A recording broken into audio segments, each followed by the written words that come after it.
उसको अच्छे से टैकल। और चलिए अब देखते हैं झारखंड 2020।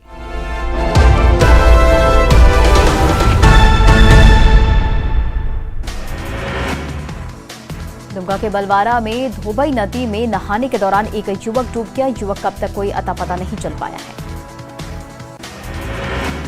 देवघर सदर अस्पताल में कृमि मुक्त कार्यक्रम के तहत प्रशिक्षण शिविर का आयोजन किया गया। आगामी 20 से 30 अगस्त तक कृमि की दवा वितरित की जाएगी। रामगढ़ में सीबीएसई के रिजल्ट खराब होने के बाद छात्रों का जमकर प्रदर्शन हुआ। छात्रों का आरोप है कि स्कूल प्रबंधन ने जानबूझकर नंबर में कटौती की है। पाकुड़ डीसी ने खापुर पंचायत में मनरेगा के तहत पौधारोपण किया। इस दौरान कई विभागीय अधिकारी भी मौजूद रहे। गढ़वा के श्री बंशीधर नगर चैंबर ऑफ कॉमर्स का चुनाव हो रहा है। पलामू चैंबर ऑफ कॉमर्स के पदाधिकारी की देखरेख में यह चुनाव हो रहा है। रामगढ़ के अरगड्डा में सीसीएल कोलियरी में मुआवजे की मांग को लेकर विस्थापित ग्रामीणों ने चक्का जाम कर दिया, जिससे कोलियरी का कामकाज पूरी तरह से ठप हो गया। देवघर जिले में जसीडीह थाने क्षेत्र में 3 युवकों की हत्या मामले में परिजनों ने इंसाफ की गुहार लगाई है। साथ ही आरोपियों की गिरफ्तारी की मांग की है।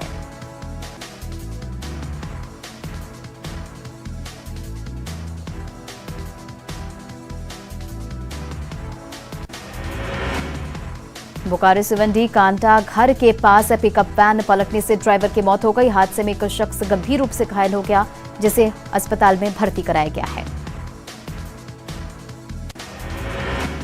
दुमका के शिकारीपाड़ा में प्रस्तावित कोल ब्लॉक का विरोध बढ़ता ही जा रहा है। आमचुआ गांव में ग्रामीणों ने बैठक कर कोल ब्लॉक के लिए अपनी जमीन नहीं देने का फैसला दोहराया। जमशेदपुर में झामुमो ने टाटा स्टील के समक्ष प्रदर्शन किया। जेएमएम नेताओं ने स्थानीय लोगों को कंपनी से नौकरी देने की मांग की। बोकारो में पाउडर से लदा ट्रक अनियंत्रित होकर पलट गया। गाय को बचाने के चक्कर में पिंडार जोरा आमतल के पास से ट्रक ड्राइवर ने अपना संतुलन खो दिया। गुड्डा में खाना बनाने के दौरान गैस सिलेंडर फटने से 2 छात्र गंभीर रूप से घायल हो गए। प्राथमिक उपचार के बाद उन्हें बेहतर इलाज के लिए बोकारो रेफर कर दिया गया है। रामगढ़ के कुजू ओपी के पैंकी में ट्रक और हाईवा के बीच जोरदार टक्कर हो गई, जिसमें ट्रक ड्राइवर की मौत हो गई। 2 घंटे की मशक्कत के बाद ड्राइवर के शव को कैबिन से बाहर निकाला गया। जमशेदपुर में भारतीय जनता युवा मोर्चा ने भारतीय खिलाड़ियों के लिए cheer for India cycle drive चलाया। इसमें पूर्व सीएम रघुवर दास भी मौजूद रहे।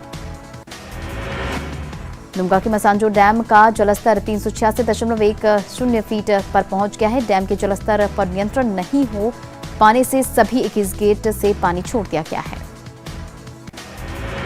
गुमला में भारी बारिश से सिसई में बरगांव के झुपना टांड में मिट्टी का बांध बह गया है। लोगों का आरोप है कि बांध को सही तरीके से नहीं बांधा गया था।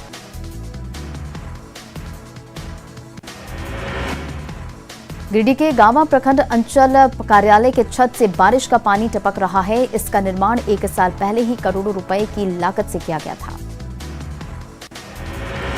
गुड्डा में दबंगों पर सड़क किनारे का नाला जाम करने का आरोप लगा है। इससे हल्की बारिश में ही एक निजी शोरूम में गैरेज में घुटने भर पानी भर जाता है। गुड्डा के सुंदर पहाड़ी दोड़ियो गांव में आज तक बुनियादी सुविधाएं नहीं पहुंच सकी है। गांव में पक्की सड़क तो बनी है, लेकिन दूसरी सुविधाएं नदारद है।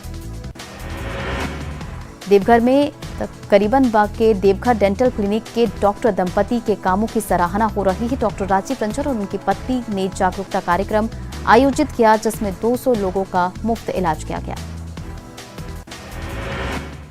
और फिलहाल इस बुलेटिन में इतना ही। बने रहे न्यूज़ 18 बिहार झारखंड के साथ।